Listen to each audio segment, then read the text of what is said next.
Welcome to the Friends of Fantasy Benefits Baseball Podcast. I'm Justin Mason, joined as always by Dave McDonald. Dave, how you doing, my friend?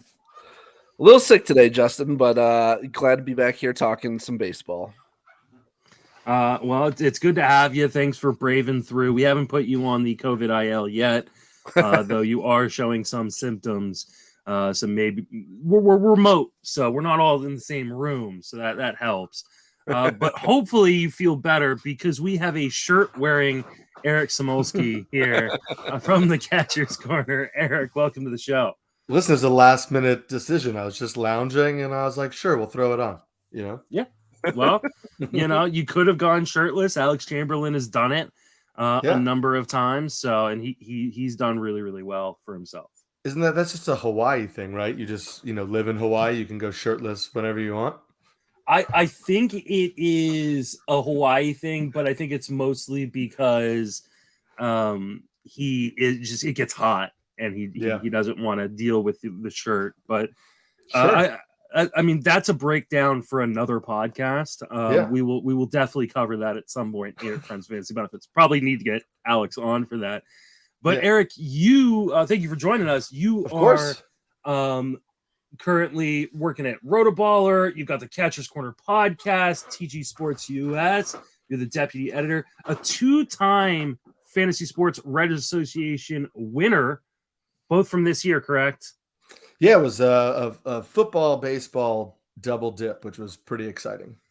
Yeah, that's pretty awesome. I remember seeing you get nominated, and then I was listening live when you won both awards. Congratulations, man. That's awesome.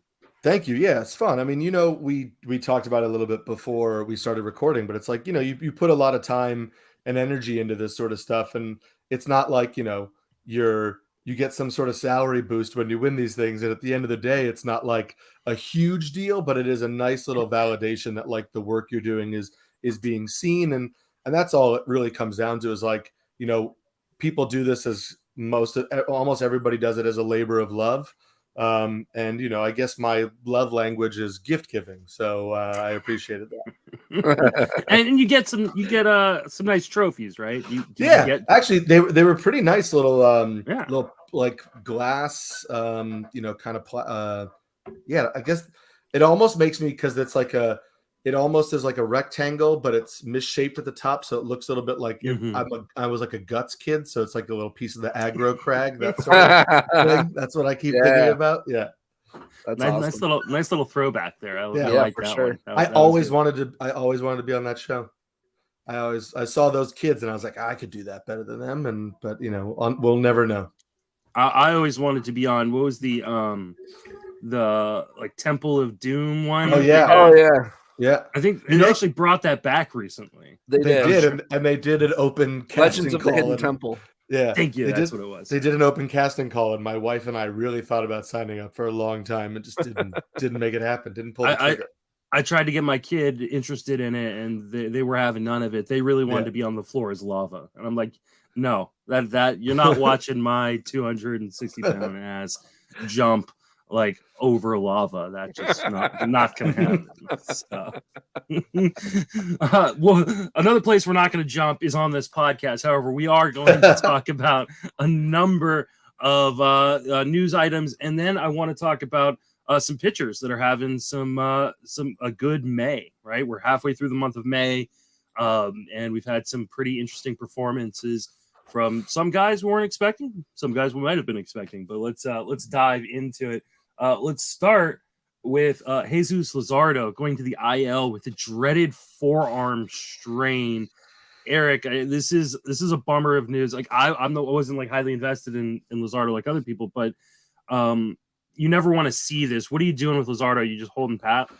Yeah, I'm holding for now. I feel like we're gonna get news soon. The forearm strain, like you said, it never immediately sounds good.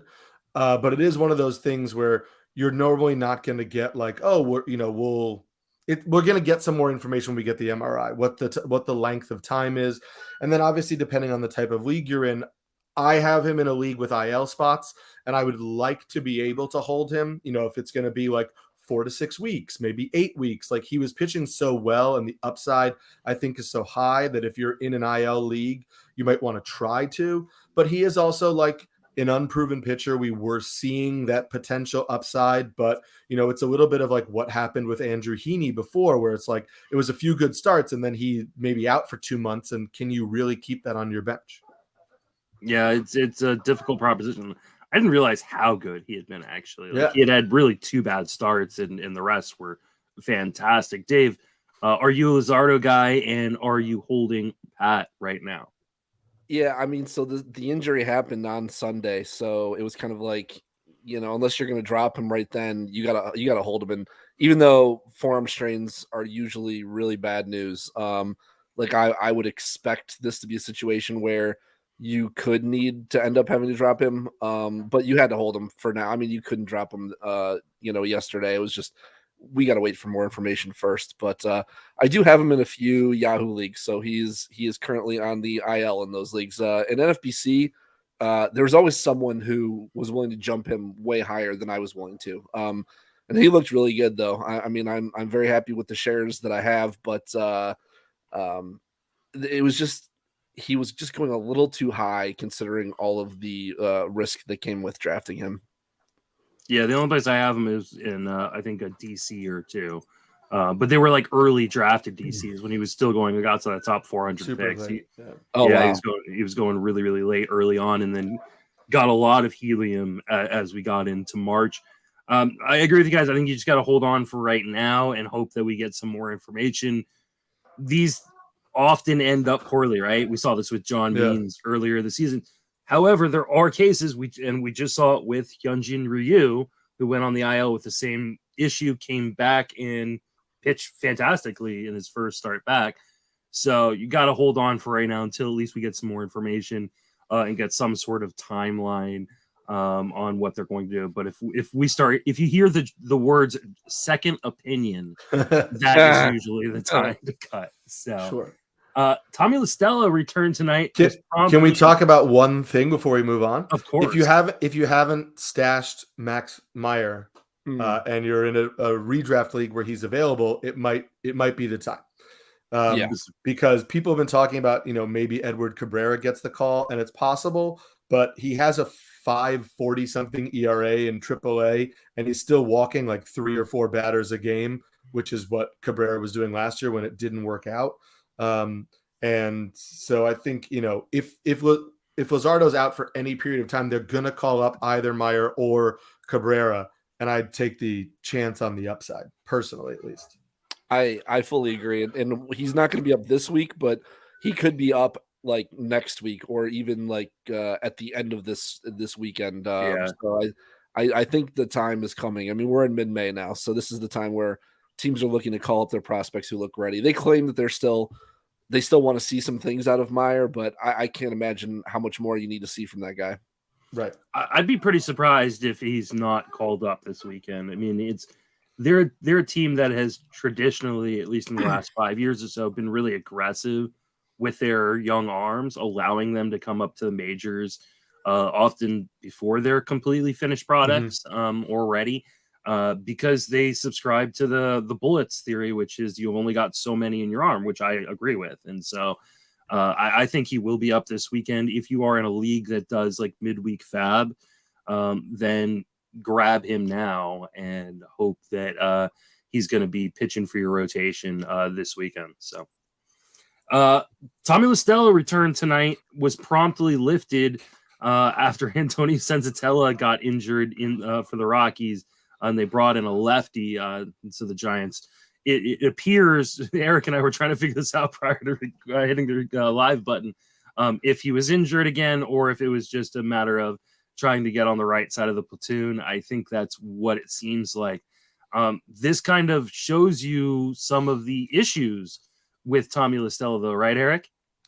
Yeah, I think, we were joking about it. It's like the Giants are going to do what the Giants are going to do, and doesn't matter to them if it pisses you off because it helps their team. And, the good thing for LaStella is he is left-handed. So more often than not, it will work in his favor. But, if you're in a weekly lineup league like a lot of people, obviously all the NFBC leagues, let's say, you're going to start him on a Monday through Thursday because he only gets one left-handed pitcher, but then something like today happens and all of a sudden he essentially has two left-handed pitchers, so he's on the bench for 2 of the 4 games. That's that's not a nothing shift. And he has been essentially, an empty batting average guy for the majority of his career, except for that 2019 stint with Los Angeles, which, I don't really know that we're getting that type of baseball back where LaStella is a 16 home run bat. So he really is a batting average asset that might not play regularly. So, do with that what you will. I'm hopeful that I don't need him in my leagues, but maybe if I'm desperate. Dave, are you going to be desperate enough to go after Tommy LaStella? No. pretty much just no. I think that's fair. The one interesting part about LaStella was prior to the injury, he was leading off for the Giants. Where did he hit tonight? He hit 8th. Yeah, they seem to have settled on Yaz as their leadoff guy. Mm-hmm. Well, tonight it was Wade. It was Wade. So it was Lamont Wade Jr. Late night Lamont. They are playing a night game, so that could be the reason why. It's a weird game already with Curt Casali driving in all 4 of the Giants' runs via a home run. So he's got 2 bombs. Wow. And is responsible for that. Yeah, Curt Casali. Everybody knew it. I agree. I mean, I don't like rostering offensive players on the Giants. I'll go after their pitchers. Love their pitchers. But it's still not a great park to hit in, even though it's gotten better. And they just platoon so much. It's so frustrating when, you see a week where it's like, oh, there's 4 lefties coming up this week, or it's 3 and 3. So I know I'm going to get 3 games potentially out of the majority of the guys. I mean, outside of Crawford, pretty much everybody on this team is going to platoon at some point. And Yaz plays every Yaz as well. And but Belt when he's not hurt, but no, Belt platoons too at times. Do they platoon Longoria, or he just gets rest because he gets added rest? Saris had a really good take on this, because he covers the Giants as a beat writer. But the organization has come up with like metrics to tell when they should give guys rest based on their age and based on like how many innings they play in the field. And so it was really, really interesting. I can't remember what episode of Rates and Barrels was on, but it was it was another thing like in the minus column for me, because like these guys are going to get rest more often than they would on a normal team, especially because, let's be honest, it's an older team. Like, this is not a young team at all, right? It's going to get younger at some point as their prospects start to graduate, and maybe if they sign some younger talent. But at the moment, I mean, you've got 30-something 35-year-old Crawford, 35-year-old Longoria, 34-year-old Belt. I mean, you've got a lot of these older guys on this team. So I just don't want any piece of that offense for the most part. Austin Meadows and Victor Reyes left yesterday's game, and both ended up on the IL. I think Reyes hurt his hamstring. He had just returned from 3 weeks on the IL. And Austin Meadows has an inner ear infection, which is causing vertigo-like symptoms, which is a bit worrisome. Any worries for you on these guys, Dave? Are you? I mean, obviously you're probably cutting Victor Reyes if you even had him, but how worried are you on Meadows? Yeah, I wasn't even really considering Reyes. Meadows is not a guy I like to draft either. Surprisingly, I mean, we know that Detroit saps the power, but I'm still surprised that he had 0 homers so far, as I'm seeing. I really haven't paid attention to him at all because I just don't own any Meadows. I had no interest in him whatsoever. But I don't know. That's vertigo is something that's tricky because it could keep him out a lot longer than a week or two. So I don't know. It depends on how serious it is. So I wouldn't be afraid to move on, especially in 12s. In 15s, it's tougher. You're probably holding out and waiting for more information. Hopefully, by next Sunday, you'll have a more informed opinion on what to do with him. Eric, what's your take on this?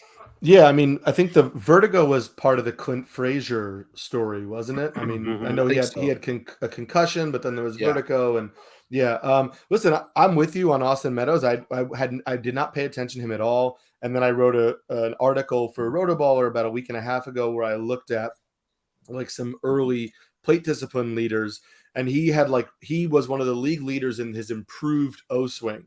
So I had to dig in for the article, and it was like, the good news, Austin Meadows isn't chasing outside of the zone anymore. The bad news, like literally everything else. He's got like a career low pull rate. He has a career low swing rate. He has just like a 36% hard hit rate. At the time, he had like a 6.5% barrel rate. So he was becoming way more selective, but like just super passive overall. And if you're going to pull the ball that little as a power hitter, you're especially with that home park, you're not going to be hitting home runs. Right. So yeah, listen, I swore off the Tigers outfield after I took like 2 shares of Akil Baddoo this offseason against my better judgment, and it blew up in my face. And now I'm just like, I can't do it. I mean, Willie Castro's hitting 300 something, and it just looks terrible when you look at the metrics. I can't do it. Speaking of Akil Baddoo, the Tigers did not bring up Akil Baddoo. They lost 2 outfielders. This is how much they hate their own player. That they decided not. They lost both Reyes and Meadows. Did not bring him up. I was kind of a fan of the price on Meadows this year. I do have him in a few leagues. The Tigers have said that he's going to see a specialist this week, so I'm hoping we get some news before Fab. If we don't have news, or if it's bad news, he's probably going to get cut for me. I don't know that I can hold on. I mean, Clint Frazier was a great example of a guy that we thought was coming back, and we thought he was coming back, and then he just never came back. Right. And, vertigo issues can be really, really troublesome and can reoccur really, really easily. So I'm not going to hold on to him if we don't have some good news here in the next few days. Clayton Kershaw hit the IL with a pelvis injury. A lot of people taking injury victory laps when this one happened. Speaking of which, Dave, what are your thoughts on Kershaw on the IL? I didn't say shit about this. I know you didn't. He's a guy who has a very long history of injuries, and especially with his back, and which is what I thought it was initially. I thought it was a back. Mm-hmm. Wasn't it a back thing at first, and now it's a pelvis? Is it 2 different things? No, it wasn't. It was a pelvis initially. Okay. The back was like previous. I think he had previous back injuries, but they were like 2 years ago or something like that. Mm-hmm. I think he's missed time most years. Sometime with his back injury. Like, they never really go away. That's the problem. I have debilitating back injury as well. They suck. They're the worst. But it usually isn't the kind of thing. It's not like an arm injury where it's going to keep you out for 3 or 4 months. Usually, now we did see was it Patrick Sandoval? I think last year his back injury kept him out. I think it pretty much ended his season last year. But no, I mean, Kershaw has been pitching pretty well, but again, it was equally dumb to take an injury victory lap on him getting hurt as it was to be taking victory laps on his performance 2 weeks into the season. This is Clayton Kershaw. We know he's good. The whole thing is, can he hold up? And you shouldn't be victory lapping that 2 weeks into the season. So this is kind of karma for those people. But you got to hold him. I mean, he's pitching really well right now, although I think he's pitching over his head for sure. He's not, looking underlying. It's not all rosy, but you have to hold him, and he's a quality pitcher. We know that. So you just got to hope that it's not anything serious. Yeah. I mean, it doesn't sound super serious at the moment. They hope that he's going to be back here for either he's going to miss 1 or 2 starts, but we'll see. I tend to agree with Dave because the reason I faded him this year was I just didn't know how many innings I was going to get out of him. Where are you at on Kershaw there, Eric? I have no shares for the same reason you both do. Hope he comes back healthy. I think the game is better when he's pitching well.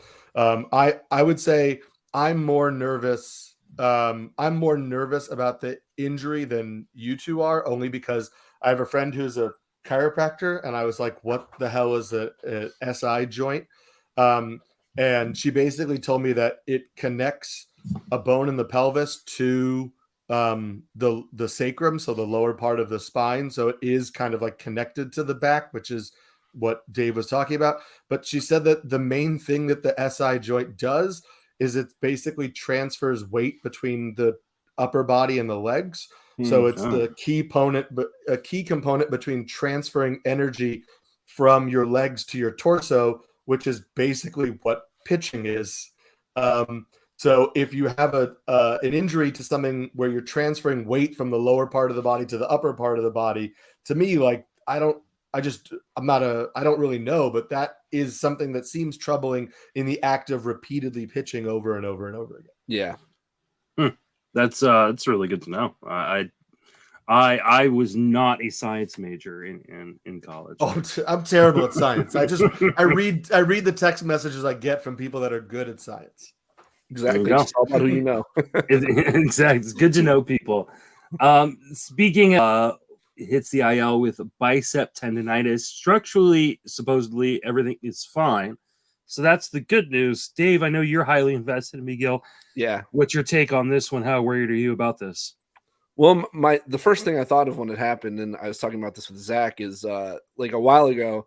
I mean, I've always felt like the harder pitchers throw, the more at risk they are to arm injuries. And Zach had actually done a little research, and guys who throw 98 miles an hour plus are super susceptible to injury risk. And so when Megill kind of, increased his velo up until around that level, he became a higher injury risk guy. As good as it made him, it's kind of like Jacob deGrom. It's like he's, how many bullets does he have in his arm? Probably significantly less when he's throwing that much harder. Biceps tendonitis, though, without having looked at it recently, I believe it's not something that I'm super worried about. It's nothing structural. It's not forearm tightness. It's not. It shouldn't be something that keeps him out more than, I would say, 3 weeks, maybe tops. That's the hope, anyways. But you're always worried. Except he's on the Mets. So. I know. They probably misdiagnosed him. His arm is probably like literally fell off, and they just are telling us it's biceps tendonitis. It's just tendonitis. You'll be fine. If it's anything like their diagnosis on deGrom, I'm sure he's telling them he's fine. He's going to make his next start. So no, I don't know. Right now, I'm not super concerned, but I mean, this is like he's become my ace on several teams, so of course I'm worried to some degree. What about you, Eric? How worried are you? Yeah, I mean, not as worried as I was when I got a text message after I had already had Giolito go on the COVID IL and then lost Luzardo, and a buddy in my league was like, "Oh, Megill's on the IL," and I was like, going to burn the whole thing down. So yeah, like I think I'll just for time purposes echo everything Dave said. Yeah, I'm with you guys. I'm not super worried yet, but definitely something to keep an eye on. Rizzi hurt his leg tonight. He was a pretty popular pickup because he had a 2 start this week. Eerily reminiscent of Mike Soroka tearing his Achilles on the mound. He's kind of running over towards the first base side and just kind of falls flat. Had to be carted off. Obviously, like this is just a huge bummer because if it is an Achilles injury, it not only likely ends his season, but potentially even ends his career. He's not a young guy anymore. Easy drop, Eric? Yeah, I think so. I mean, it looked like for all intents and purposes, like he's going to be out for the year at least, as you said. I mean, I felt like Jake Odorizzi, if you've had him on your team before, you're always thinking that a drop is coming because he kind of goes through these peaks and valleys. And it's super unfortunate that it had to happen this way because, nobody roots for this kind of injury. And, nobody, he had been on such a good run. You want to kind of see it continue. But yeah, I think, you can probably comfortably move on. And it really doesn't do anything for me in terms of reshifting the way I view the Astros as a rotation because they were 6 guys with Christian Javier in the rotation. Now they're probably 5 guys with Christian Javier in the rotation. and every now and then they'll bring up somebody else to spot start until or if we get Lance McCullers back at some point over the summer. Dave, are you dropping out of Rizzi, or does this make Javier more interesting? Yeah, I mean, I'm not really a Javier guy. He doesn't really go very deep into games, and he walks a lot of guys. I mean, it's not like you wouldn't pick him up in a 15 or something if you can get him for cheap, but I'm not going super hard at him. But Rizzi's definitely a guy I'm comfortable dropping, even saying that right now. The upside with him, he was never a great starter for you. He was just a streamer that you could use on a good team, but it doesn't look like he's going to be contributing anytime soon anyways. But if you wanted to reacquire him later in the year, you could for very cheap. But yeah, it was a tough one to watch. I was watching that game when it happened, and that was definitely a brutal looking injury. Yeah, it was. There's hope that, maybe it's not as bad as it looked, but wish him well either way. Spencer Strider was told he's going to be a part of the rotation, except for Eric pointed out the fact he came in relief tonight. How frustrating is this for you, Eric? I have more than my fair of shares. And so listen, he got 3 strikeouts in 2 innings. So it's not like, you're bemoaning the results. He's been really good when he pitches. But the whole thing was like he was up at, I think he threw 68 pitches when he went the 4 innings last week. And so everybody was like, all right, 68, then he's going to be in the mid 70s. And it's easy to see him getting kind of up to like a Drew Rasmussen type of pitch count. And I don't know what the Braves are doing. If you follow their beat writer, I think his name is Dave O'Brien, if I am correct, tweeted something out, and all of the Braves fans on Twitter were like, why is he warming up? What's going on? What are they doing? So I feel like there's a lot of, consternation within the fan base too. I don't know. He's a good pitcher and I want him on my team. And hopefully they will move him into the rotation. But, if he's going to be a multi-inning guy, I think that's still valuable right now. What are you doing with Strider? Is he frustrating you to a point where you don't want to deal with it, Dave? I mean, it's like Kopeck last year. It's like Houck and Whitlock this year. It's those guys who are going to go, anywhere between 2 and you hope they get to 5 innings, but very rarely. But they also are very, very skilled. Although Houck looks like he forgot how to pitch this year. But I mean, with Strider, I'm interested. I mean, if I know he's going to get a start, but even if he doesn't, like Eric said, he came in, he had a couple innings and a bunch of Ks. If he can do that a couple times a week, that still has a lot of value for you, especially if your other options are like Zach Greinke and Coors or something like that. So, I'm still interested in Strider. Yeah, I am as well. I mean, you kind of almost hope they just say, we're going to make you kind of a long relief guy. And because I worry that they put him in the rotation and then he goes 4 1/3 every night, you're never going to get a shot at a win. At least coming out of the bullpen, he's got a shot at a win. So 8 minutes ago, David O'Brien, who's the beat writer that I was talking about, who covers the Braves for The Athletic, said the Braves are putting Tyler Matzek on the IL with shoulder soreness and bringing up Tucker Davidson to start on Tuesday. Snitker said Strider would have started Tuesday if they didn't have to put Matzek on the IL and needed to use Strider tonight. Interesting. I don't know why, considering he was the only reliever that was used tonight, they felt like they needed to use him tonight and couldn't just start him tomorrow. But that's apparently what the manager said. That seems like poor management to me, but what do I know? Lucas Giolito is coming back off the IL after being placed on the COVID IL. I don't know that this has any sort of real fantasy impact other than just get him back in your lineups if you can. For those of you who play in weekly leagues, hopefully you saw this news that it was likely he was coming back for the Kansas City series, and you got him in your lineups. Does that mean he got a 2-start this week? I hope so, because I threw him back in my lineup. So I think it depends. They don't know if he's going to start Tuesday or Wednesday. Okay. I would be more concerned if it wasn't against the Royals, who just got shut out by Johnny Cueto. So I'd still start Giolito. Yeah, absolutely. He could still have COVID, and I would start him again.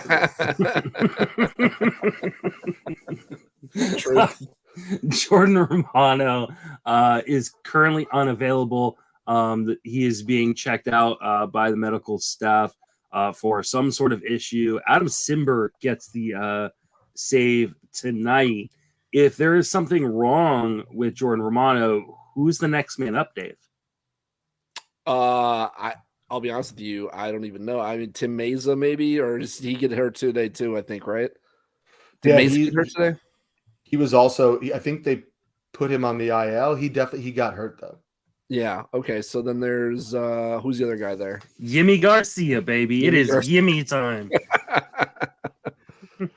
Yeah. I mean, I guess it depends on how serious it is with Romano. I don't know. They're kind of cryptic about it, but I will say I am having watched Adam Simber here in Cleveland for a number of years. I am not interested in him as a closer. He throws like 87. He's going to get rocked. He does throw from an interesting angle, but hitters catch on. Yeah.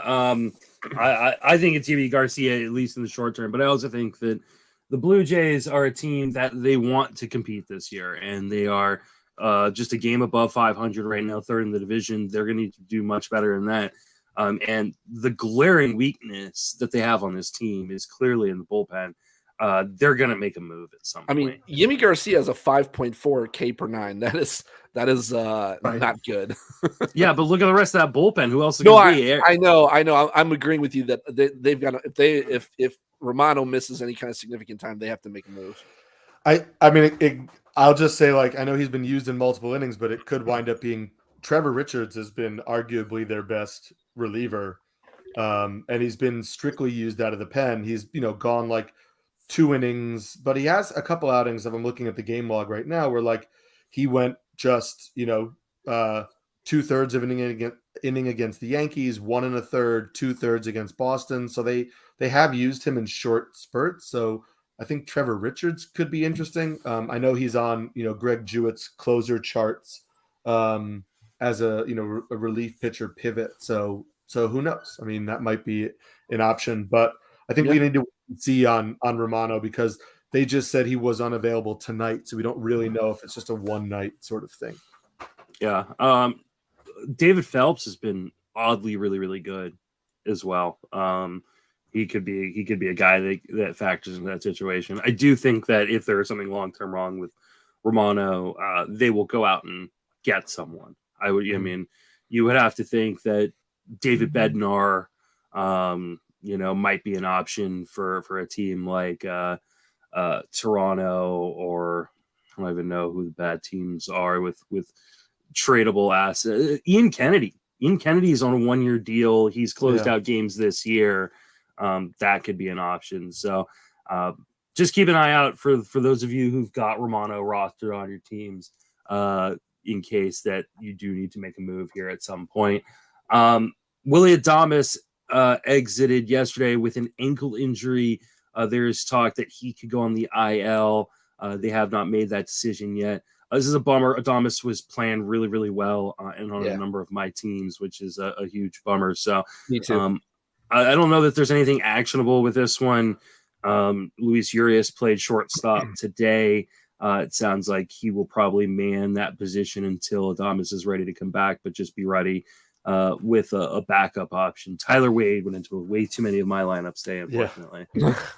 I think it keeps Jace Peterson relevant for a little bit longer, because he'd probably get more starts in that lineup. But that's maybe the only other actionable thing. Yeah, and I mean, I don't think it's going to be a long-term thing. It's an ankle sprain. I think he should be back in 10 days, even if he does go on the IL. Hopefully, you never know with those things. Yeah, because Mitch Haniger's out until like the middle of July with an ankle sprain. Mitch Haniger's a special case. I dropped all my Mitch Haniger shares this weekend, unfortunately. Brandon Lowe was a surprise guy to the IL. I had not seen anything about him being injured, and he hit the IL prior to Locke, thankfully not playing in 29 leagues this year, I was able to actually get him out of my lineup beforehand. I guess this means more time for Vidal Brujan. Yeah. What are your thoughts, Dave? Yeah, I mean, I think he's with with Lowe getting sent down, with Josh Lowe getting sent down, then Manny Margot went to the IL, and now Brandon Lowe to the IL. So yeah, Brujan straight up has to play right now. He's a desperation steals play. He's got a lot of speed, but the contact profile is poor. I mean, he makes a lot of contact, but it's very, very weak contact. Sub 102 max EV, 31% hard hit rate, no barrels. He's not a guy who hits the ball very hard. His XBA is 237. He's hitting 118. So it's not a guy I like to play. He's kind of similar to Taylor Walls, but if you're looking for desperation steals, he's a guy who you could probably look to. Any thoughts on Brujan there?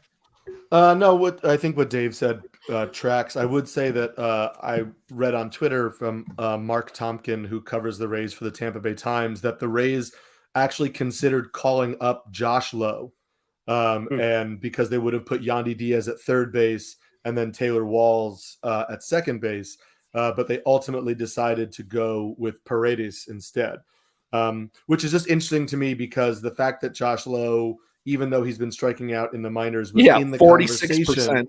I know, was in the conversation to potentially get called up. At least makes me feel like, in a totally unrelated Vidal Brujan situation, is we might get Josh Lowe back up again, in the summer, provided he fix some of the strikeout issues that he's a lot of work right now. Yeah, that's his.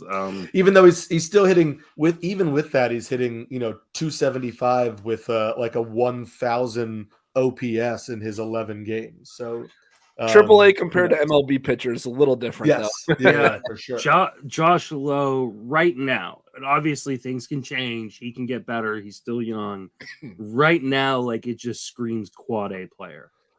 Like it just, got power, he's got speed, he dominates AAA, but he can't strike out at a 35%, 40% clip and be successful at the major, especially not in the Tampa Bay organization. Maybe in a different organization, maybe if he's on the Royals, he could succeed well enough there where they wouldn't send him down, but Tampa Bay. Are you making a comparison to a certain injury prone player there? Well, I don't know that we can call him he's literally injured. He's not injury prone. He is injured at the moment. So yes, I was.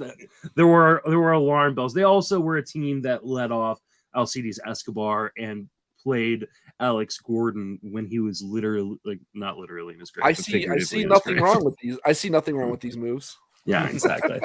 All right, Josh Lowe, I'm not ready to call him a quad A player yet, but I do think that it's unlikely that he's useful this year because that strikeout rate is it's unusable. It's too early to put that moniker on him. It just that profile screams quad A to me, right? Yeah. I hope I'm wrong because I acquired him in a dynasty league prior to the start of the season, so I'm hoping he turns out well. But this is why I also didn't go super high on him in Fab.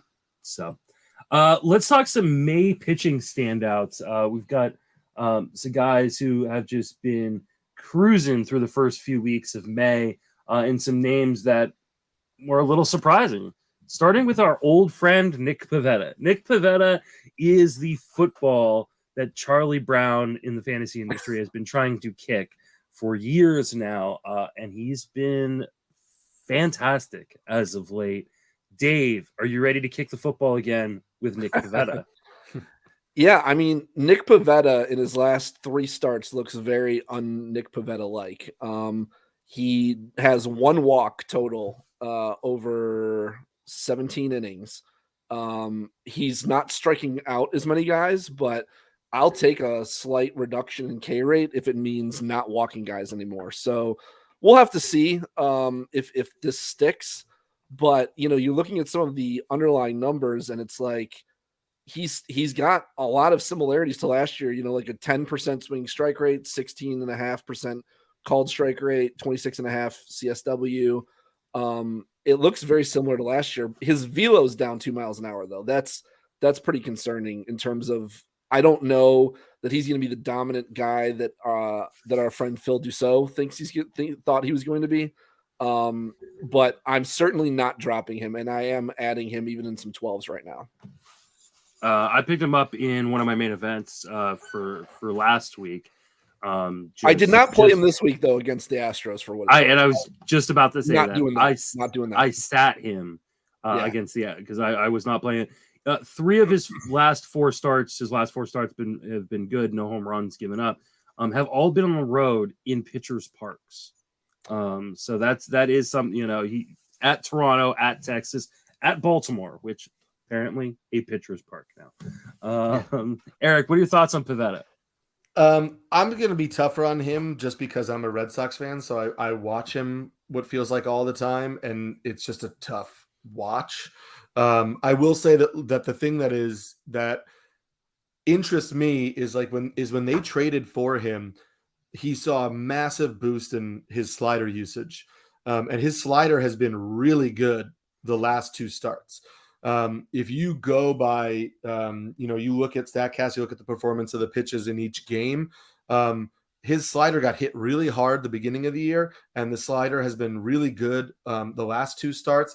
On the year, the slider has a 20.4% swinging strike rate, which is good because his curveball, which is ostensibly his best pitch, is getting hit hard. So for me, I think it really does kind of hinge on that slider. If he can keep that slider working, then he's got a little bit more wiggle room to prevent some of those blow-up outings. And if that slider is not working or it's getting hit like it was at the beginning of the year, as Dave mentioned, the fastball velocity is down a little bit and the curveball is not as effective as it was before. So I just feel like there's a lot of risks still in the profile. So I've watched a bunch of his starts, and it feels like one start he's got his curve working really well, but not his slider, and not his fastball, and then like another one his fastball's working really well, but not the slider, not the curve, and then one time it was like the slider was working like phenomenally, but he couldn't locate the curve. So it's like he has all the pieces, he's just inconsistent, and he needs to put it all together. But anytime you see a guy who has all those pieces, the ability to put it together, maybe he's just not there yet. But for where you drafted him, you weren't expecting a consistent, ace. So you were just hoping, you're taking a flyer on a guy who could potentially put it together. And I still think he can. We'll see. And I mean, more than likely, if he's on your team at the moment, you didn't draft him. You probably picked him up off the waiver wire. I mean, he started in 15s. A lot of people held him, I think. I hope not, because I mean, you ate 3 starts where he gave up 4 or 5 earned runs. So I mean, I sat him right off the bat. I mean, in New York, I was like, nah. He's going to be a team streamer for me right now. He's like Dave said, he's not going in every matchup. I'm kind of picking and choosing my spots, but I think there's been enough flashes. The curveball actually looked really, really great in the last start. And that coincided with only 4 strikeouts in 7 innings. So, tells you kind of what we're dealing with right now. Tarik Skubal, it's been fantastic, and just went out and dominated the Orioles. So that's not necessarily a huge feat in itself. Eric, what are your thoughts of Tarik Skubal in the early season? Yeah, I think he's gotten a huge improvement in his overall command, which I think is massive for him. It's like everybody's talked about locating the fastball up and the breakers down, and that's great. And like the movement on the sliders, all that stuff is good. But like you'll watch some of his starts the end of last year, and it's like he had no control over the slider, where it was going. And it just feels like he has a much better feel for his pitches right now. And I will say that I don't have any shares because I was really concerned about that coming into the year. And then he still showed struggle with his command in spring training, and we only had a few starts. It looks great. And he's continued to kind of use the sinker more, which we saw in the second half of last year. And then I need to dig in a little more, but it seems like, according to StatCast, he might be throwing a new changeup because it is 1.5 miles an hour faster than last year. It has 3.5 more inches of drop, 6 more inches of run, and he's got a 21.4% swinging strike rate on the changeup. So that just jumped off the page at me when I was looking at the StatCast page, and I have to look and see kind of where that's all coming from. But, that would just be an extra wrinkle and another little feather in the cap of a young developing pitcher who's making clear changes and improvement.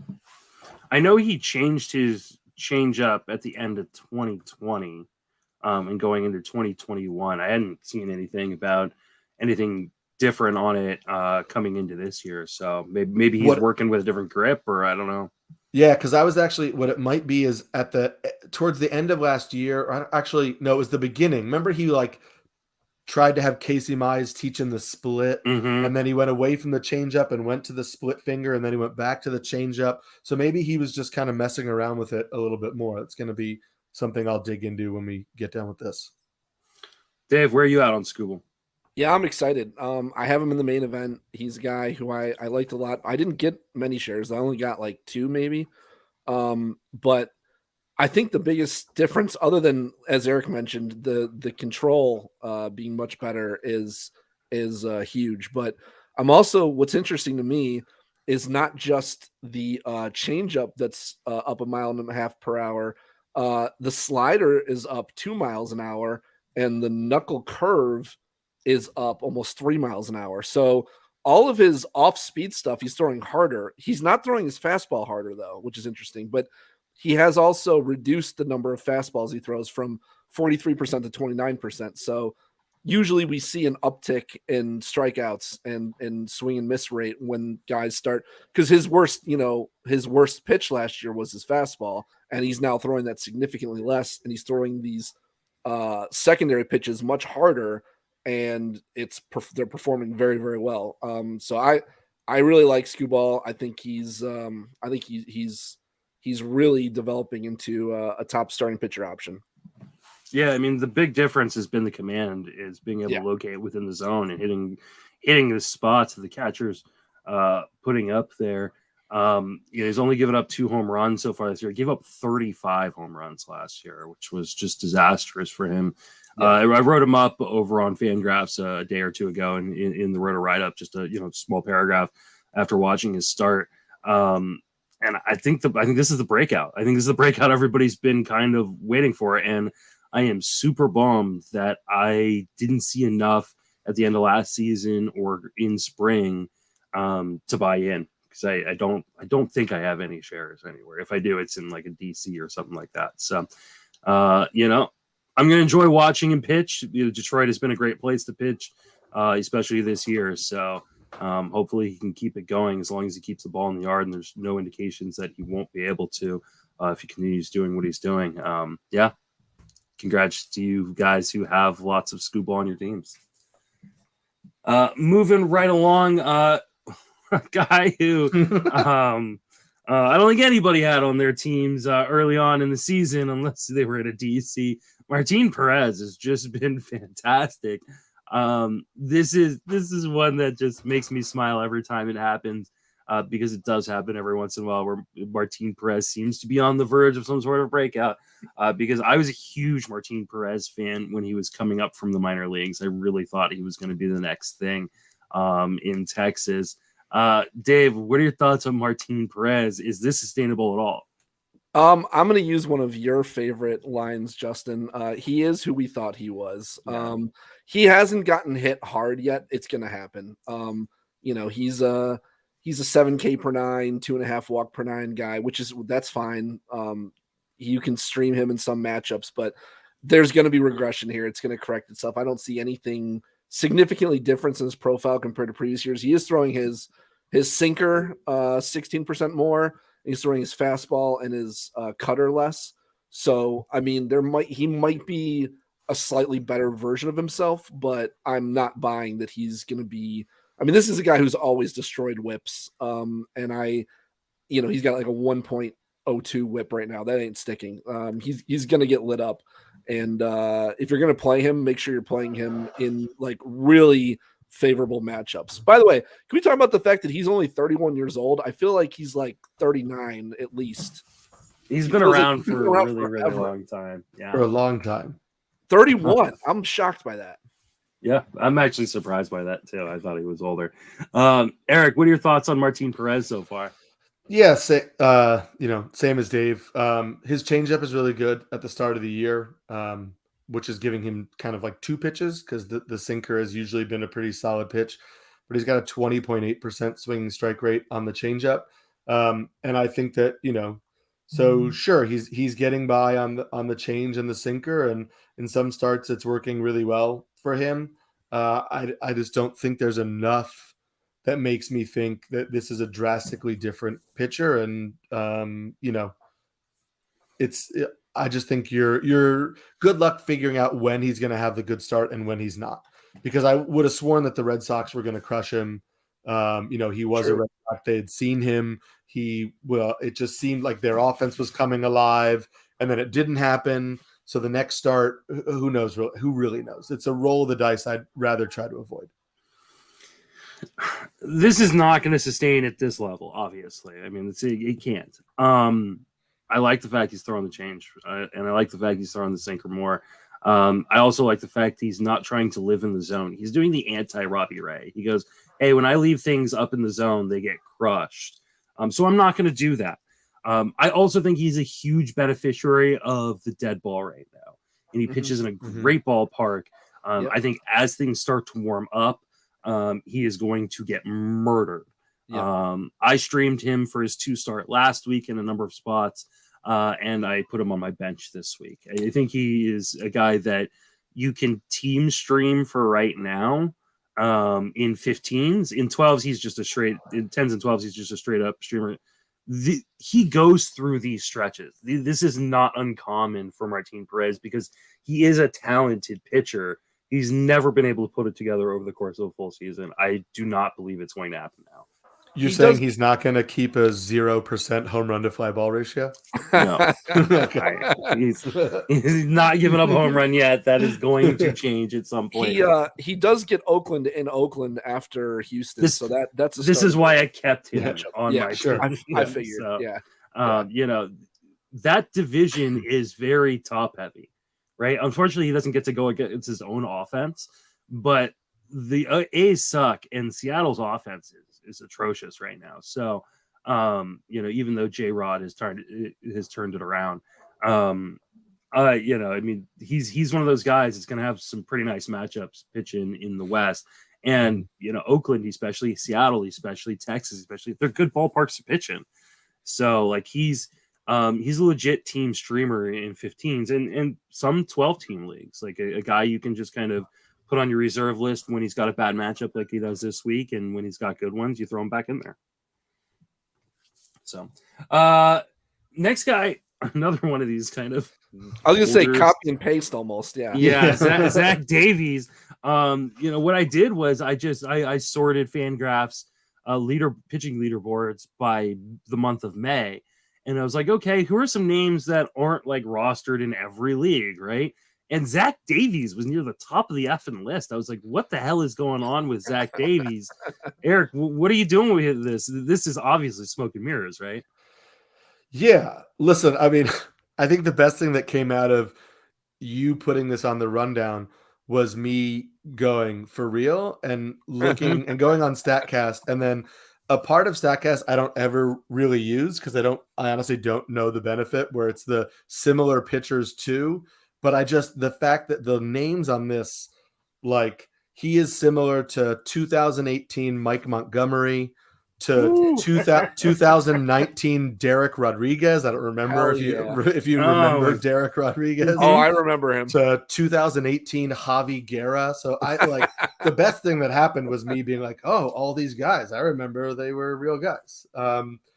Listen, he's doing the thing that he kind of started last year where he is pretty much exclusively a sinker changeup guy. He throws that like 87% of the time, just those two pitches. And those two pitches are, they're doing well for him. He has a 5% whiff rate on the sinker. So he doesn't miss bats. So eventually, if your only swing and miss pitch is a changeup, which is it's a fine changeup, eventually that's not going to work for you in the long run. It's going to get hit. Back to what Justin said about Martine Perez, like I think, the ball helps a little bit. The park is relatively favorable as well. So there are all these things like that where it's like, sure, you can talk yourself into starting him in the right matchups. You're going to get Colorado in Arizona. Sure. Like I could do that. He can't face his own team, which is also sad. But it's one of those things where, like, I would like to not have to do the mental gymnastics of trying to figure out when to start Zach Davies unless I really had to. Dave? Basically the same thing. I mean, he's basically Martine Perez, but with less upside. I mean, he doesn't have as good of control as Martine Perez has. I mean, he's walking almost 4 guys per 9, and the strikeout rate is 7 per 9. So, it's a high risk, low upside kind of play, and you're only streaming him when you're desperate, pretty much. Yeah, I can't agree with you guys more than I already do. One thing on his Statcast page, which I found really interesting, if you look at his expected home runs by park, Colorado and Arizona are the only places he would have given up only 3 home runs this season. Almost every other park, he'd given up 5 or 6 home runs already. So, he's getting bailed out, one because he's a soft tosser and because the combination with the ball right now and the humidors around the Major League Baseball, they're saving him. As things start to heat up, hitters will too, and he will be one of the people that declines rapidly because of it. So next guy is a little bit more interesting. The aforementioned Michael Kopeck has been fantastic. Is this just kind of the realization of the talent we've been waiting on, Dave? I mean, I do think he's very talented, but the velo's down to about 95. He throws his fastball 2/3 of the time. So he throws a lot of fastballs. He's walking a good amount of guys, 4.37 walks per 9, sub 9 K per 9 too. He's not striking out the same guys he was before because now he's going from basically a long reliever to being a starter. So he has to, we've seen a number of guys like that, where they can't maintain that strikeout rate. I mean, he's got a sub 10% swing strike rate. I think his Sierra being at 4.42, I think he can outperform that a little bit, but I mean, his BABIP is 186. He's due some regression here. He is not nearly as good as his ERA and WHIP are saying he is. And he's a guy who I would be pretty cautious with, when he's facing some more patient offenses, because I think that's the more patient teams that are willing to take walks against him, those are going to be the teams that are going to light him up. Where are you out on Kopeck there, Eric? Yeah, I even think that if you're in a trading league, he might be a name to dangle for all the same reasons absolutely. Dave said. I mean, he was super hyped coming into this year. In addition to being a hyped prospect, if you look at the surface level stats, they're really good. But command is a real issue. He only has a 35% zone rate on his slider and a 42% zone rate on his curve. The slider has just a 6.9% swinging strike rate and a 13.7% CSW. If you're unfamiliar with those metrics, that is not good by any stretch of the imagination. So he really right now is getting by on his fastball and then 2 breaking pitches that aren't really finding the zone often or aren't really missing a lot of bats. So, he's a young guy in his first year starting. Could he make a leap forward? Absolutely. He could definitely make a leap forward and write those things and, figure it out. He could also get, hit really hard the next couple of starts and, only go 3 1/3, something like that. So it just depends on how much risk you're willing to take, but I think it's still a risky profile. Yeah. I mean, this is the difference between like a guy with a lot of arm talent which he has, and a pitcher that is a kind of a finished product and that has put it all together, which he is not. I think there is some massive regression coming his way. His zone contact percentage is almost 88%. He's also got like a 54.7% fly ball percentage right now. As things start to warm up, those balls he's put in the air are going to go out of the park. And the amount of walks he's issuing right now means when those balls do start flying out of the park, they're going to be men on base. And I do think that Sierra is pretty indicative of where things are going to probably end up for him, where he's kind of a 4.2, 4.3 kind of ERA guy. And we're just not seeing the strikeouts right now, like Dave mentioned. I mean, his swing strike rate is under 10% right now. That's not what we expected from Michael Kopeck. I completely agree with Eric. I think if you're in a trading league right now, now's the time. Yeah. Go try to sell high on him. Go look for someone who's looking for pitching and has got hitting that you can bolster and see if you can make kind of what would be considered, a 1-for-1, deal where you really improve your hitting and get out from under Kopeck. I mean, in Dynasty Keeper, I'm not selling Kopeck, but in redrafts, I would definitely examine what I could get for him right now, because I think his market value is not going to be higher than it probably is right this minute. Drew Rassmussen is a guy that I really liked coming into the season, and so far he's paying major dividends because he has been really, really good. Eric, where are you at on Drew Rassmussen? It's funny, on the last episode of the Catcher's Corner, Sammy and I kind of assigned ourselves some trendy waiver wire pitchers, and we watched their most recent starts and just gave our thoughts on them. And we both came away not impressed in the sense that, like, first of all, he is so boring to watch. I mean, so boring. First, he's like incredibly robotic. Like, there's just no emotion on his face when he pitches. But also, he throws a fastball, a cutter, and a slider that are all basically variations of the same type of pitch. They attack the same part of the zone. It feels like every at bat is just like, a lot of foul balls, and then usually like some weak contact. I know he had that like really I think it was against the Mariners where he struck out 9. But the majority of his outings have been like 5 innings, 3 strikeouts, 5 innings, 2 strikeouts, 5 innings, 4 strikeouts, and he'll give up 1 or 2 runs, and that's fine. Like that is there's nothing wrong with that. It's just not really an exciting fantasy profile, and I think that's what you're getting. I think that 9 strikeout start was a mirage. I think you're getting a guy who will go 5 innings and will have to be super, super efficient with his pitches to go more than 5 innings. And he's going to give up 1 or 2 runs and strike out 3 to 4 guys. So, that is a useful pitcher in 15-team leagues against certain opponents in 12-team leagues, stuff like that. But I don't think you should be rostering Drew Rassmussen thinking he's going to make some major leap and wind up being some guy who's going to, unlock the next Reyes really good starting pitcher. I think you couldn't have said that better. And I think he does kind of have a pretty boring profile. Here's the thing, though. These kind of profiles can help you win leagues. Sure. You need these 4th, 5th starter types for your rotation, especially in deeper formats in 12s and 15s. You can't just shoot for upside. That's why I love guys like Drew Rassmussen, because I think people pegged him as boring. He is kind of boring, but I'm okay with boring as long as it's complementing more exciting parts of my team. And I think he's, especially with the way the Rays rotation is right now, I think he's in that rotation for the long haul. I think he's gonna be one of those guys. You look at you look at his starts week to week and you kind of go, uninspiring. But you look at the numbers at the end of the season, you go, hey, this guy helped me win a championship. Yeah.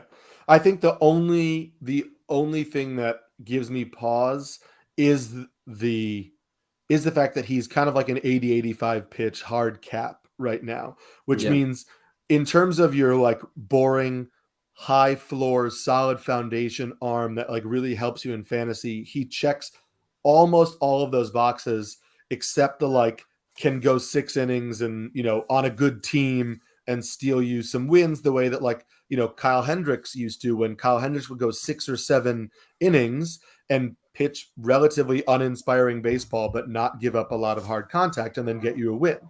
And, you know, it is a little tricky for him to get those wins. I think that's fair. Yeah. Cause I mean, he has yet to face more than 21 batters in a start this season. And you might be right. Like he may not get to a point where it's the Rays. They're not going to overdo it on especially on these young starters. Dave, where are you at on Rassmussen? I think you guys, you know, put it perfectly. Like that is who he is. I think being on the Rays, he's got a better shot at wins because they've got such a good bullpen. So it makes him, you know, he's that mid-3 ERA kind of guy with a good whip. Yeah,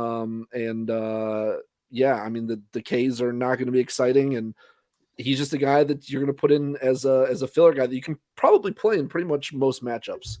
You know, he's not a Zach Davies or a Martine Perez. He's a guy you can depend on more or less, just not for anything that's going to like be a huge boon to you. But you do need those guys. And I will say, I think he might have been a little overvalued coming into the season because I think people saw the 97, 98 mile an hour, the velo on the fastball, and they didn't really account for the fact that he did most of that when he was a reliever. And then you always see these guys going from reliever to starter. They lose 2 to 3 miles an hour on their fastball. And that's what you're seeing now. Not that 95 is bad, but it's not 97, 98. Yeah. I will say one last thing to keep in mind is that last year's 76 innings were his career high, including the minor leagues. He's already at 33 innings. He pitches for the Reyes, who we know care about that kind of stuff. Who also will probably will get back Shane Baz at some point this summer. And they have, you know, I don't really know the updated timelines on like Yanni Chirinos and Tyler Glasnow and Brandon McKay and all these injured starters that the Rays have. But it wouldn't be shocking to see Rassmussen get to like 100 innings and then shift into like a hybrid long relief role where they can limit him from going up to 140 a year after throwing a career high 76. So just, you know, don't count out the like summer of the Rays being kind of like savvy with how they use his innings.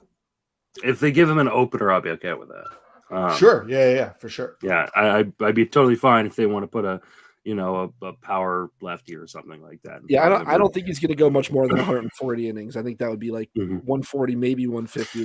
But I think this is why you're seeing him get out of games, even when he's pitching well. Yeah, you know, once he's gone through 20 batters, like it's right. They're not going to push him. Like this isn't a matter of he just needs to build up. They've got their eyes are in October. Like they're looking ahead. And I'm assuming they want him to be a part of that. And so they're going to make sure they baby him along the way, sit in order for him to get there. I'm not worried about Baz because I think Baz comes back as a reliever.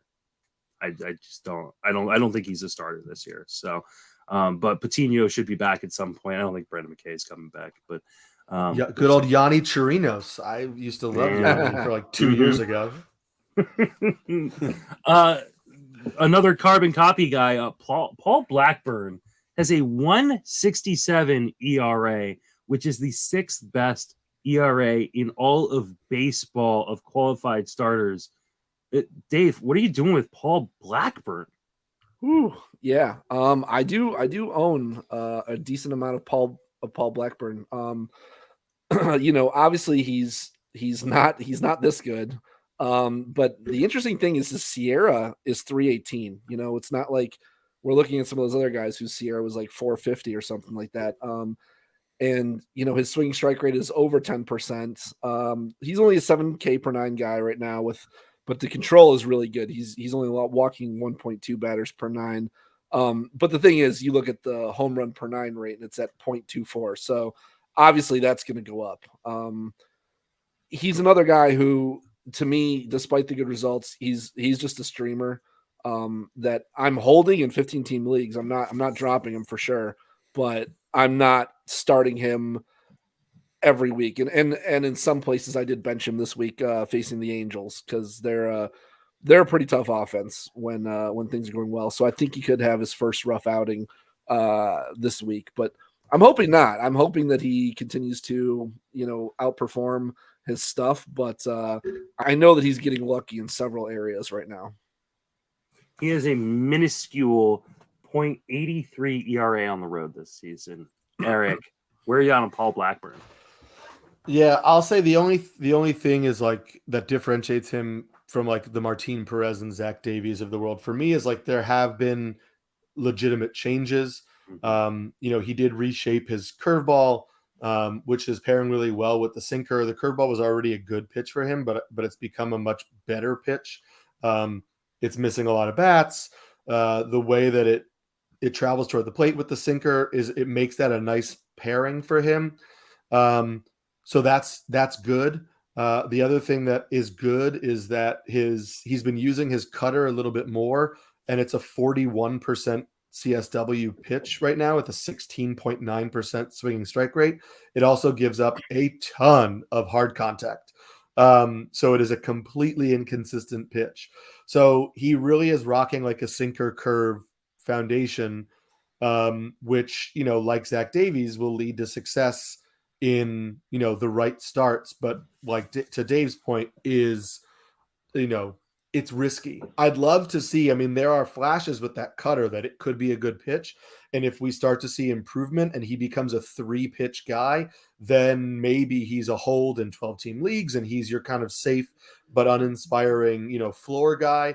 But right now, I think keep him on your roster. You're going to ride it out. But, there may be a quick hook if, 1 or 2 starts start to really go south.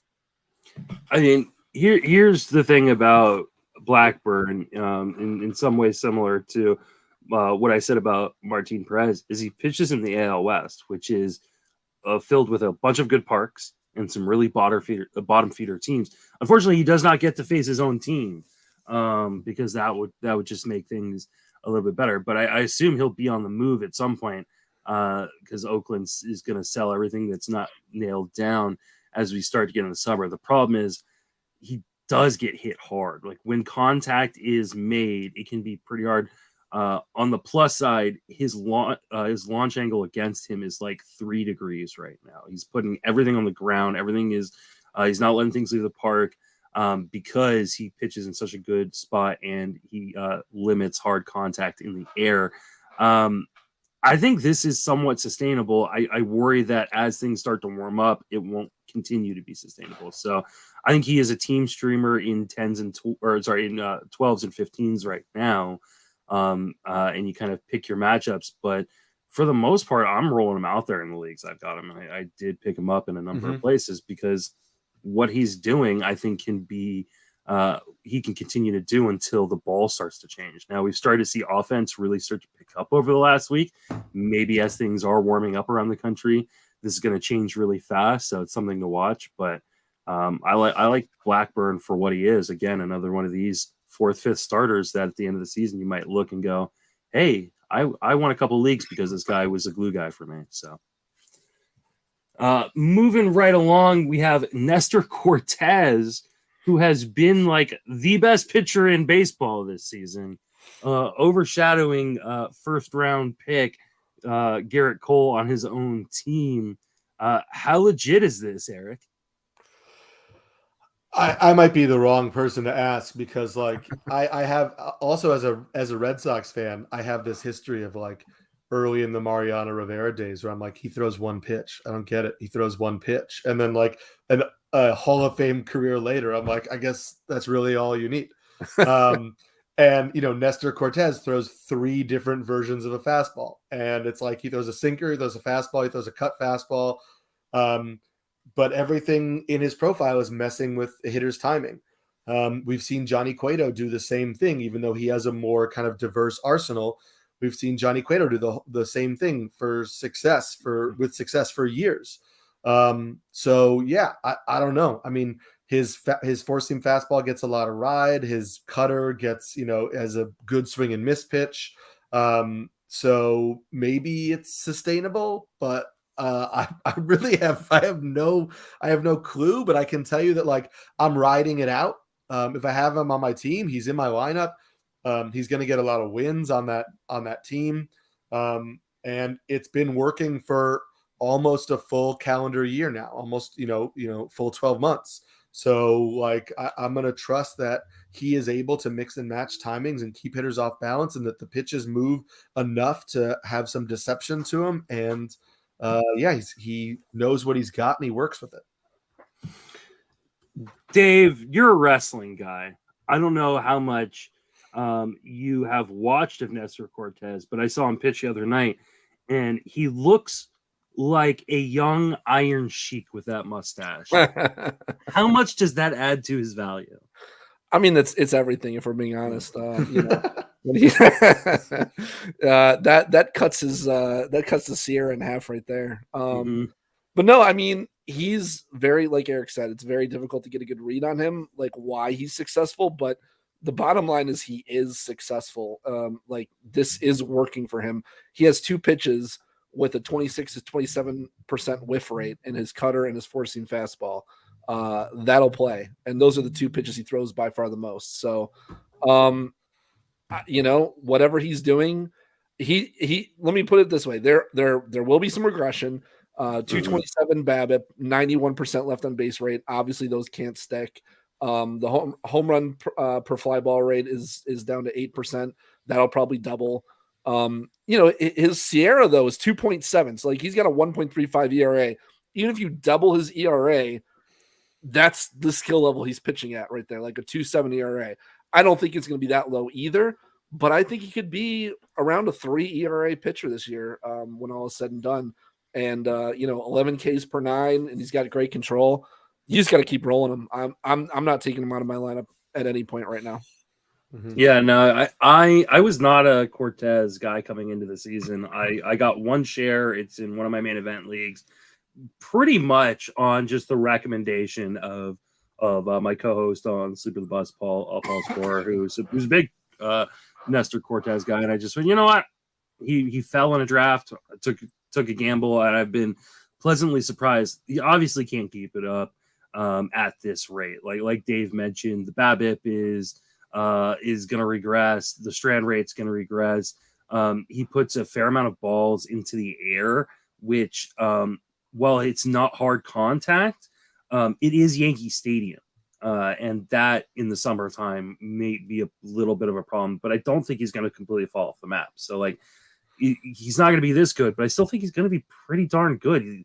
Like Eric was saying, like he does such a good job kind of keeping hitters off balance because he messes with that timing. I think this could work long term. I'm in the same camp as Eric. I don't know how he's doing it, but it's working. And so until it stops working, I don't see why he can't just keep rolling with him. The Yankees got something in the water right there. I don't know what's going on, because this was not a team I picked to make the playoffs, and they look like the best team in baseball. So, moving on to, I believe, our final guy, and that's Daniel Lynch, former top prospect. People got really excited about him when he got called up. He disappointed pretty thoroughly in his first go around in the majors. He's been pitching really well as of late. Eric, where are you at on Daniel Lynch? Yeah, I'm super interested. I am cautiously optimistic. We've talked about this ad nauseum. On everybody mentions this on so many podcasts, right? The idea that prospect growth is not linear. So this guy coming up and being a top tier prospect and struggling last year shouldn't have made you think he's not good. That slider is tremendous, and it's been really good this year with a 17.6% swing strike rate. The big thing for me was that his changeup has taken a big step forward this year. He's got a 14.2% swing strike rate on it. It's not really giving up a lot of hard contact, and that's super important because he has a very mediocre fastball. I know you mentioned Eno Saris already on this podcast. Mm-hmm. He wrote a whole article for The Athletic about how the Royals are just a team of bad fastballs. So Lynch is going to need that changeup to be successful because that's basically his 3 offerings. But I think that slider is a legitimately good pitch. And so it gives him kind of like a high floor. And the central is a little bit of a mess. I mean, you've been talking about like all the other divisions, but like we think that the White Sox are good. They have not been hitting well at all. Cleveland has been hitting fairly well. Minnesota hasn't been hitting well. The Royals and the Tigers, well, he can't face the Royals, but the Tigers are like the worst offense in baseball right now. So I think there's going to be a lot of starts where he's really usable. Dave, where are you at on Lynch? This will be the first time we disagree a little bit because I'm not as high on him. I do see the potential for him. Like he's definitely taking a step forward, and I mean, what we saw last year was not good, but he definitely looks a lot better. But I don't know that we're going to see a consistent version of him this season that's going to be usable from start to start. He's got a 3.3 ERA with a Sierra that's a whole run higher, and his WHIP is already at 1.3. So I'm, his fastball gets hit really hard. He's got 8 walks in his last 9 innings. I don't know.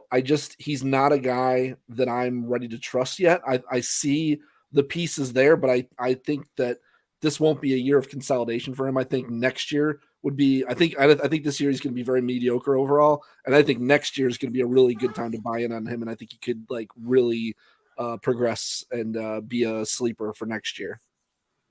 Huh. This is funny. I'm going to split the difference between you guys. Because Lynch is a guy I really like coming out of the minor leagues. I really like pitching prospects with good command, which is something I think Lynch has. The problem is I'd like to see a little bit better pitch mix and sequencing. I think he's throwing the fastball, and like Dave mentioned, it's a pretty hittable fastball. He's throwing a little bit too much from I'd like to see him drop that down and throw some of the secondaries a little bit more because the slider is so good. Just pump up that slider usage. Don't throw that bad fastball so much. I think so far he has gotten a bit lucky because of the dead ball and pitching in Kauffman, which is a great place to pitch. I do worry as things heat up around the country, like I'm talking about with some of these other guys, that 50% fly ball rate or whatever it's at. I believe it's 51.8% fly ball rate is going to translate into more home runs. And if you look at the expected home runs by park, Kauffman is tied for the fewest amount of home runs would give up at another park in baseball. And some parks are almost double that. So if he does not work on the sequencing, if the Royals don't work on the sequencing a little bit better and have him throw that fastball a little bit less, I think there will be trouble. That being said, I like what I've seen so far. I do like him as a guy who could take a leap forward or continue to take a leap forward, but it has to come with some changes as well. Yeah, he needs something besides the slider and the changeup. Yeah. That's why I think, that's why I said cautious optimism. The sinker was like a little better than the four seam last year, and then he scrapped the sinker, but the four seam still sucks. He can't really command the curveball. So there has to be something else that works there. And unfortunately, 3 years ago, if you would have asked me about the Royals player development, I would have been like, look at all these pitchers that they've progressed through the minors that are, they're going to have such a dominant rotation. And then, between Lynch and Cower and I know I'm forgetting somebody. Oh, Bubich. It's like Singer. Yeah. I mean, right. Like that rotation of guys that was supposed to have taken the world by storm. They're all have been brutal except for Lynch. Right. So who knows? Yeah, it's funny because you're right. I mean, a couple years ago, people were really, really excited about the potential of the Royals, especially in the rotation. They drafted all these college guys that, that didn't necessarily have huge ceilings, but we're supposed to have these really, really safe floors, and most of them did not have very safe floors. Same thing about the Cleveland Guardians now. A couple of years ago, everyone was raving about our pitching factory, and now not so much. Well, that's because they traded them all away. A little different problem. They were Daniel, actually most of them were actually good pitchers. They just said, "Sorry, we're gonna send you somewhere else." I'm hoping Logan T. Allen and Daniel Espino are going to be ace level starters for us. Espino looks really, really good. Those two are both. I'm very, very high on those two. You know, they're going to be legit. I think so as well. That is going to wrap us up for this episode. Eric, thank you so much for joining us. Thanks for having me, guys. It was a blast. I think you forgot something, Justin. Oh, sorry. We end every podcast, and I've forgotten this recently. We have to ask Eric, are you Dr. Dave? No. Just like you weren't a science major, I am not a doctor of any kind. That seems to be repeated on Twitter a few times already. And I am not a science major, or I was not a science major. And my wife has echoed those sentiments that I'm not good at biology, anatomy, or chemistry. So, Eric, remind everybody where you can reach on social media and plug everything you're doing. Sure. So I am at Samulski NYC on Twitter.